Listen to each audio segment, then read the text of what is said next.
அழகு என்பது ஆண்பாலா பெண்பாலா என்பதில் எனக்கு சந்தேகம் தீர்ந்தது. அழகு என்பது நிச்சயம் பெண்பாலடா. கவிதை என்பது மொழியின் வடிவம் என்றொரு கருத்தும் இன்று உடைந்தது. கவிதை என்பது கன்னி வடிவமடா. மின்னலை பிடித்து மேகத்தில் துடைத்து பெண் என்று படைத்து வீதியில் விட்டு விட்டார்.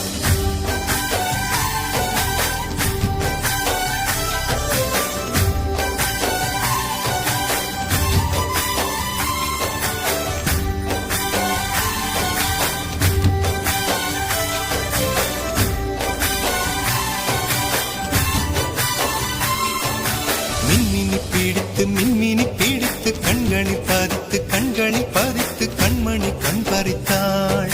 தங்கத்தை எடுத்து அம்மியில் அரைத்து மஞ்சளாய் நினைத்து கண்ணத்தில் குழைத்து ஜீவனை ஏன் எடுத்தாள்.